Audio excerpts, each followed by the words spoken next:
نازنین ناز نکن در رو کسی باز نکن نازنین غر نکن زندگی موزه نکن زندگی موزه എല്ലാ പ്രിയപ്പെട്ട കൂട്ടുകാർക്കും എല്ലാ പ്രിയപ്പെട്ട 4ാം ക്ലാസ്സിലെ പ്രിയപ്പെട്ട ചക്കരമക്കൾക്ക് നമ്മുടെ പുതിയൊരു വീഡിയോയിലേക്ക് സ്വാഗതം. പുതിയൊരു വീഡിയോയിലേക്ക് സ്വാഗതം. Yes guys, welcome back to our YouTube channel. We are discussing about Malayalam important parts. Are you ready for the game? നിങ്ങൾ റെഡിയാണോ? അപ്പോൾ നമ്മൾ മലയാളത്തിലുള്ള ഇമ്പോർട്ടൻ്റ് ആയിട്ടുള്ള സംഭവങ്ങളാണ്. മലയാളത്തിൽ എന്തൊക്കെ ചോദ്യങ്ങൾ, എവിടെ നിന്നൊക്കെ ചോദ്യങ്ങൾ വരും എന്നാണ് ചോദിക്കാൻ പോകുന്നത്. ഇത്രയും കാര്യങ്ങൾ, ഈ ബോക്സിൻ്റെ ഉള്ളിലുള്ള ഇത്രയും കാര്യങ്ങൾ നമ്മൾ ഇന്ന് ചർച്ച ചെയ്യാൻ വേണ്ടി പോവാണ്. ഇത്രയും കാര്യങ്ങൾ ചർച്ച ചെയ്യുമ്പോൾ നിങ്ങൾ വിചാരിക്കും ഞാൻ പാഠം മുഴുവൻ എടുത്തു പോകുന്നത്. അങ്ങനത്തെ ഒരു ചങ്ങായി അല്ല ഞാൻ. പാഠം മുഴുവൻ ഞാൻ എടുക്കൂല. ഞാൻ ഇതിൽ ഇമ്പോർട്ടൻ്റ് ആയിട്ടുള്ള കാര്യങ്ങൾ മാത്രമേ പറയൂ.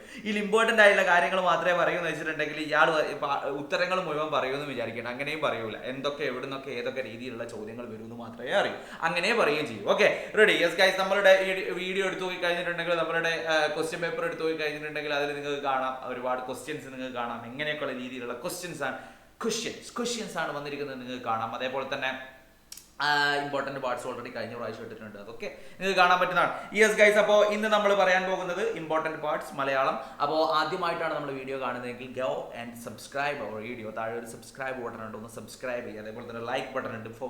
Don't forget to put a like for me. Okay, yes guys, നമ്മൾ നേരെ പോകുന്നു.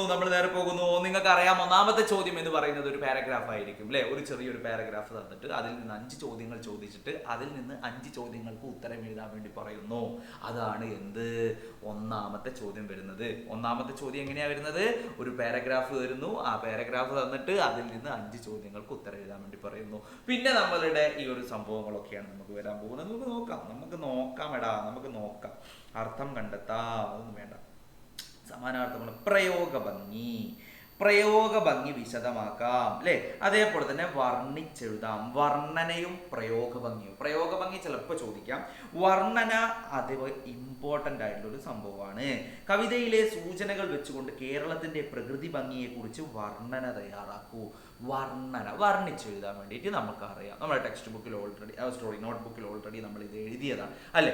ഓൾറെഡി ലേൺഡ് ആണ്. നമ്മൾ പഠിച്ച കാര്യങ്ങളാണ് ഈ സാധനങ്ങൾ എന്ന് പറയുന്നത്. ഇതെന്ത് ചെയ്യുക എൻ്റെ മക്കള്? നന്നായിട്ടൊന്ന് നോക്കുക. വർണ്ണന അധികവും വരാൻ ചാൻസ് ഉള്ള ഒരു ചോദ്യമാണ്. എന്ത്? വർണ്ണന. Okay, ready. അത് കഴിഞ്ഞിട്ട് അടുത്തത് വരികൾ ചേർത്ത് കവിത പൂർത്തിയാക്കാം. അതെന്തായാലും വരും. വരികൾ ചേർത്ത് കവിത പൂർത്തിയാക്കാൻ എന്ന് പറയുന്ന ഈ ഒരു സാധനം എന്തായാലും വരും. ഉറപ്പുള്ള ചോദ്യമാണ്. അതായത് അത് ഏതെന്ന് വരൂ, എങ്ങനെ വരൂ എന്നൊന്നുമില്ല. വരികൾ ചേർത്ത് കവിത പൂർത്തിയാക്കാൻ എന്നുള്ള ഒരു പ്രവർത്തനം വന്നു കഴിഞ്ഞാൽ നമുക്ക് അത് എങ്ങനെ എഴുതാൻ വേണ്ടി പറ്റും? ഇപ്പൊ ഇവിടെ പറയുന്നത് എന്തിനാ? കേരവൃക്ഷങ്ങൾ നിറഞ്ഞ നാട്, കളരിപ്പയറ്റ് പിറന്ന നാട്. ഇത് മാറ്റിയിട്ട് നമ്മൾ എന്തോ കടലിനെ പറ്റിയിട്ടോ, അല്ലെങ്കിൽ വേറെ എന്തെങ്കിലും ഫുഡ് ഐറ്റംസിനെ പറ്റിയിട്ടോ, അല്ലെങ്കിൽ വേറെ എന്തെങ്കിലും കളികളെ പറ്റിയിട്ടോ, അങ്ങനെയല്ല നമ്മൾ എഴുതേണ്ടത്. ഇവിടെ പറഞ്ഞത് കേരളത്തിനെ പറ്റിയിട്ടാണ് ഇവിടെ പറയുന്നത്. അപ്പൊ കേരളത്തിനെ പറ്റിയിട്ട് തന്നെ നമ്മൾ എഴുതുന്നത്. എന്താണോ കവിതയിലെ ആശയം, ആ ആശയം നഷ്ടപ്പെട്ട് പോവാതെ നമ്മൾ എഴുതണം. എന്നൊക്കെ പറയുമ്പോൾ നിങ്ങൾ വിചാരിക്കും പഠിച്ച തമ്പുരാൻ ആശയം ആടോ? കവിത വായിച്ചു നോക്കിയാൽ നമുക്ക് മനസ്സിലാവില്ല ഇത് എന്തിനെ പറ്റിയാ പറയുന്നത്. ആ സാധനം തന്നെ അതിലെന്താണോ പറഞ്ഞിരിക്കുന്നത് അത് തുടർച്ചയായിട്ട് എഴുതുക. ഈ കവിതക്ക് നോക്കൂ. കേരവൃക്ഷങ്ങൾ നിറഞ്ഞ നാട്, കളരിപ്പയറ്റ് പിറന്ന നാട്. കണ്ടോ? നാട് എന്നൊക്കെ ഇങ്ങനെ ആവർത്തിച്ച് വരുന്നുണ്ട്. അപ്പൊ അതിനൊരു ഈണമുണ്ടാകും, അതിനൊരു താളമുണ്ടാകും കവിതക്ക്. ആ ഒരു രീതിയിൽ അക്ഷരത്തെറ്റിന് ഒരു മാർക്ക് കുറയ്ക്കും. അക്ഷരത്തെറ്റും ഇല്ലാതെ എഴുതി കഴിഞ്ഞാൽ ഫുൾ മാർക്ക് സ്കോർ ചെയ്യാം. യെസ് ഗൈസ്, നമ്മൾ പോവുകയാണ്. മുരളി കണ്ട കഥകളി എന്ന് പറയുന്ന ഈ ഒരു പാഠം നമുക്കറിയാം. ഇതൊക്കെ നമ്മൾ LSS പഠിക്കുന്ന കുട്ടികളൊക്കെ ആണെങ്കിൽ എന്തായാലും ഇവരെന്ത് ചെയ്തതാ? ഈ സാധനങ്ങളൊക്കെ പഠിച്ചതാ. പിന്നെ ഒന്ന് പൊടി തട്ടി എടുക്കാനേ ഉള്ളൂ. തിരിച്ചറിയാം. വാദ്യോപകരണങ്ങൾ നോക്കി ചിത്രം നോക്കിയിട്ട് എന്ത് ചെയ്യാൻ വേണ്ടിയിട്ടാണ്? തിരിച്ചറിയാൻ വേണ്ടിയിട്ടാണ്. ഇത് ഇമ്പോർട്ടൻ്റ് ആണ്. ഈ സാധനം നിങ്ങളൊന്ന് നോക്കി വെക്കുക. വാദ്യോപകരണങ്ങൾ. ഏതൊക്കെ വാദ്യോപകരണങ്ങൾ ഉണ്ട്? നിങ്ങൾക്ക് അറിയുന്ന ചെണ്ട, ചേങ്ങില, മദ്ദളം, ശംഖ് എന്നൊക്കെ പറഞ്ഞിട്ട്, കൊമ്പ് എന്നൊക്കെ പറഞ്ഞിട്ട് ഒരുപാട് വാദ്യോപകരണങ്ങൾ ഇവിടെയുണ്ട്. ഈ വാദ്യോപകരണങ്ങൾ അതേപോലെ തന്നെ ഇവിടെ പറഞ്ഞിരിക്കുന്ന പച്ചാമിനുക്ക് 2 ചിത്രങ്ങൾ നിരീക്ഷിച്ച് പാഠഭാഗത്തെ വർണ്ണനയെ അടിസ്ഥാനമാക്കി സ്വന്തം ഭാഷയിൽ കുറിപ്പ് തയ്യാറാക്കും. ഈ 2 സാധനങ്ങൾ. Okay, yes. അപ്പോൾ നേരെ നമ്മൾ പോവാണ് കേരള കാണാവേണ്ടത് പറയുന്നുണ്ട്. കലകൾ ഏതൊക്കെ കലയാണ്? ഒപ്പനയാണിത്. അതേപോലെ ഒരുപാട് കലകൾ, തിരുവാതിരക്കളി പറയുന്നുണ്ട് അല്ലേ. അതുപോലെ തന്നെ മാർഗംകളി ഉണ്ട് അല്ലേ. തിരുവാതിര, മാർഗംകളി എന്നൊക്കെ പറഞ്ഞിട്ട് നമ്മുടെ കലാരൂപങ്ങൾ. ഇത് ഇങ്ങനെയുള്ള ചിത്രങ്ങൾ വന്ന് ചിലപ്പം ചോദിക്കും. ചിത്രം തന്നിട്ട് ഇത് ഏതാന്ന് വെറുതെ ചോദിക്കാമല്ലോ. ഒരു മാർക്കിനൊക്കെ ഒരു ചിത്രം തന്നിട്ട്, 2 ചിത്രം തന്നിട്ട് 2 മാർക്കിനുള്ള ഒരു ചോദ്യം ചോദിച്ചു കഴിഞ്ഞാൽ ഏത് കലാരൂപമാണിത് ചോദിച്ചാൽ നമുക്ക് എഴുതാൻ വേണ്ടി പറ്റണം. ഇത്രയും സിമ്പിൾ. അതൊന്നും എഴുതിയിട്ടില്ലെങ്കിൽ അടിൻ്റെ അടുത്ത് നിന്ന് കിട്ടും. 4ാം ക്ലാസ് കഴിയാനേ. റെഡി. അടുത്തത് കഥകളി കാണാം. Okay, ready ready ready ready. പൂരിപ്പിക്കാം എന്നൊക്കെ പറഞ്ഞ കുറച്ച് കാര്യങ്ങൾ ഇവിടെ കൊടുത്തിട്ടുണ്ട്. ആൽബം തയ്യാറാക്കാൻ അത് നമ്മൾ നോക്കുന്നില്ല. നമ്മൾ നേരെ അടുത്തതിലേക്ക് പോവാണ്. ആൽബം തയ്യാറാക്കാം. മോഹിതം എന്ന് പറയുന്ന പാഠത്തിൽ നിലാവിനോട് കണ്ടെത്താം, അർത്ഥം കണ്ടെത്താം, പ്രയോഗ ഭംഗി കണ്ടെത്താം. നമ്മൾ സ്കിപ്പ് ചെയ്തു. എടാ സ്കിപ്പ് ചെയ്തു പറഞ്ഞപ്പോൾ ഈ സാറ് പറഞ്ഞ ഇത് മാത്രം നോക്കിയിട്ട് പോയാൽ അങ്ങനൊന്നും പറഞ്ഞിട്ടില്ല കേട്ടോ. പഠിച്ച തമ്പുരാനെ. കടങ്കഥകൾ ശേഖരിക്കാം. കടങ്കഥകൾ: ആന കേറാമല, ആടു കേറാമല, 1000 കാന്താരി പൂത്തിറങ്ങി. ഇതുപോലെ ആകാശം, അമ്പിളി എന്നിവയുമായി ബന്ധപ്പെട്ട കടങ്കഥകൾ ശേഖരിക്കൂ. എന്തെങ്കിലും ഒരു സാധനത്തിനെ പറ്റിയിട്ട് നിങ്ങളോട് കടങ്കഥ എഴുതാൻ വേണ്ടി പറയും. ഏതെങ്കിലും ഒരു സാധനം. അപ്പോൾ ചിരവയെ പറ്റിയിട്ട്, അല്ലെങ്കിൽ പിന്നെ നമ്മുടെ വീട്ടുമുറ്റത്തിനെ പറ്റിയിട്ട്, അല്ലെങ്കിൽ വേറെ എന്തെങ്കിലും ഒരു തീപ്പെട്ടിയെ പറ്റിയിട്ട്, അല്ലെങ്കിൽ വേറെ എന്തെങ്കിലും ഒരു സാധനം, തലയെ പറ്റിയിട്ട്, മൂക്കിനെ, ഏതെങ്കിലും ഒരു സംഭവം, എന്തെങ്കിലും ഒരു നിങ്ങൾ ബന്ധപ്പെട്ടിട്ടുള്ള അല്ലെങ്കിൽ ബന്ധപ്പെടാത്തതായിട്ടുള്ള എന്തെങ്കിലും ഒരു സാധനത്തിന്റെ പേര് അവരങ്ങോട്ട് പറയും. എന്നിട്ട് നിങ്ങളോട് പറയും ഇതുമായി ബന്ധപ്പെട്ടിട്ടുള്ള ഒരു കടങ്കഥ എഴുതാൻ വേണ്ടി പറയും. അങ്ങനെ എഴുതാൻ വേണ്ടി പറഞ്ഞാൽ പഠിച്ചോനെ മേലോട്ട് നോക്കി ഇങ്ങനെ നിന്ന് കഴിഞ്ഞാൽ പ്രശ്നമാവും. കടങ്കഥ എഴുതാൻ ഇമ്പോർട്ടൻ്റ് ആണ്. കടങ്കഥ എഴുതാൻ നമ്മളുടെ എക്സാമിന് ചോദിക്കും. റെഡി. യെസ് ഗൈ. യെസ്. അടുത്തതിലേക്ക് നമ്മൾ പോകണം. താരതമ്യം ചെയ്ത് താരതമ്യ കുറിപ്പ് തയ്യാറാക്കാനാണ്. അതൊക്കെ ചിലപ്പോൾ ചോദിക്കാൻ ചാൻസ് ഉണ്ട്. പിന്നെടാ യാത്രാവിവരണമല്ല ഇതിൽ. യാത്രാവിവരണമല്ല. ഓ മൈ ഗോഡ്, അതില്ലേ. പ്രയോഗഭംഗി, അനുഭവ വിവരണം, അനുഭവക്കുറിപ്പ് കേട്ടോ. അനുഭവക്കുറിപ്പ് ഒരു സംഭവമാണ്. യാത്രക്ക് മുമ്പ് യാത്രാവിവരണം തയ്യാറാക്കാം. ഇതൊരു ഇമ്പോർട്ടൻ്റ് സാധനമാണ്. ഇമ്പോർട്ടൻ്റ്. നിങ്ങൾ നടത്തിയ പഠനയാത്രയുടെ വിവരണം എഴുതി തയ്യാറാക്കി ക്ലാസ്സിൽ അവതരിപ്പിക്കൂ. എല്ലാവരും ടൂർ പോയതാരാണ് അല്ലേ. ഒന്നുമില്ലെങ്കിലും അപ്പുറത്തെ പുരയിലെങ്കിലും പോയല്ലേ നമ്മൾ അല്ലേ. അപ്പുറത്തെ വീട്ടിലേക്കെങ്കിലും പോയില്ലടാ. ഉണ്ട്. അതെങ്കിലും ഒരു യാത്രാവിവരണം ആക്കിയിട്ട് എഴുതാ. വേറെ എവിടെയും പോയില്ല സാറേ, ഞാൻ എവിടെ പോയിട്ടില്ല സാറേ, എനിക്ക് അങ്ങനെയൊന്നും പോകാനൊന്നും പറ്റിയില്ല. അപ്പുറത്തെ വീട്ടിൽ പോയാലില്ലേ, സ്കൂളിൽ പോയാലില്ലേ, അതൊരു യാത്രയാണ്. സ്കൂളിൽ പോയാലില്ലേ, സ്കൂളിൽ പോകുന്ന ഒരു യാത്രയാ. വേറെ ഏതെങ്കിലും കുടുംബക്കാരെ വീട്ടിൽ പോയില്ലേ, ഒരു യാത്രയാ. വീഗാലാൻഡിൽ പോകുന്ന ഒരു യാത്രയാ. സ്കൂളിൽ നിന്ന് ടൂർ പോയതൊരു യാത്രയാ. എല്ലാം യാത്രയാ അല്ലേ. അതിനെ പറ്റിയിട്ട് അങ്ങോട്ട് എഴുതുക. യാത്രാവിവരണം തയ്യാറാക്കുക. ഈ യാത്രാവിവരണം തയ്യാറാക്കുക എന്ന് വെച്ചിട്ടുണ്ടെങ്കിൽ നിങ്ങൾ പോയ സ്ഥലം തന്നെ വേണമെന്നില്ല.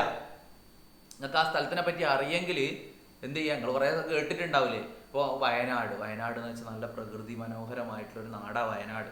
അവിടെ ഒരുപാട് വന്യജീവികളെയൊക്കെ കാണാൻ പറ്റുന്നുണ്ട്. നല്ല ശുദ്ധമായ വായു ലഭിക്കുന്നുണ്ട്. ഒരുപാട് ടൂറിസ്റ്റുകൾ അവിടേക്ക് പോകുന്നുണ്ട്. ടൂറിസ്റ്റുകളുടെ ഏറ്റവും ആകർഷണമുള്ള ഒരു സ്ഥലമാണ് വയനാട്. ടൂറിസ്റ്റുകൾ ആകർഷിക്കുന്ന ഒരു സ്ഥലമാണ് വയനാട് എന്നൊക്കെ പറഞ്ഞിട്ട് വയനാടിനെ പറ്റി നമ്മൾ എന്തൊക്കെയൊക്കെ കേട്ടിട്ട്, വയനാട്ടിൽ നല്ല തണുപ്പായിരിക്കും അല്ലേ. അങ്ങനെയൊക്കെ പറഞ്ഞിട്ട് എന്ത് ചെയ്യുക, വയനാട്ടിൽ നമ്മൾ പോയതാണ് നമ്മൾ എഴുതേണ്ടത്. രാവിലെ എണീറ്റു ഇങ്ങനെ അങ്ങനെ പോയി മറ്റേടത്ത് സംഭവം അല്ലേ. അങ്ങനെ നമുക്ക് നിങ്ങൾക്ക് ഒരു ഊഹിച്ചെഴുതാൻ പറ്റുന്നുണ്ട്, അങ്ങനെ എഴുതാം. അല്ലെങ്കിൽ നിങ്ങൾ പോയ ഏതെങ്കിലും സ്ഥലത്തിനെ പറ്റിയിട്ട് അങ്ങനെ എഴുതാം കേട്ടോ. Okay, ready. യെസ്. അപ്പോൾ അത് കഴിഞ്ഞ് നമ്മൾ കുട്ടിയും തള്ളയും എന്ന് പറയുന്ന പാഠത്തിലേക്ക് പോയി. അർത്ഥം കണ്ടെത്താം. ആശയം വരുന്നവർ പകരം പദങ്ങൾ. കാരണം കുറിപ്പെഴുതാനൊക്കെ അധികവും ചോദിക്കട്ടോ. കുറിപ്പെഴുതാനൊക്കെ അധികവും ചോദിക്കാം. റെഡി. യെസ്. അപ്പോൾ വർണ്ണിച്ചെഴുതാം. വർണ്ണന: വിസ്മയപ്പെടുത്തുന്ന എന്തെങ്കിലും പ്രതിദൃശ്യങ്ങൾ നിങ്ങളുടെ പരിസരം, അവ സൂക്ഷ്മമായ നിരീക്ഷിച്ച് നിങ്ങൾ കണ്ട കാഴ്ചകൾ വർണ്ണിച്ചെഴുതു. വർണ്ണന നമ്മൾ നേരത്തെ എന്ത് ചെയ്തിട്ടുണ്ട്, ഓൾറെഡി നമ്മൾ പറഞ്ഞതാണ്. വർണ്ണന എന്താണെന്നുള്ളത് നമ്മൾ പറഞ്ഞിട്ടുണ്ട്. ഇനി ചരിതം എന്ന് പറയുന്ന പാഠത്തിലേക്ക് നമ്മൾ പോവാണ്. ചരിതം എന്ന് പറയുന്ന പാഠത്തിൽ പ്രയോഗഭംഗി, അർത്ഥം കണ്ടെത്താം, ഒക്കെ പതിപ്പ് തയ്യാറാക്കാൻ, ഒരു പതിപ്പ് തയ്യാറാക്കാൻ വേണ്ടി പറയുന്നുണ്ട്.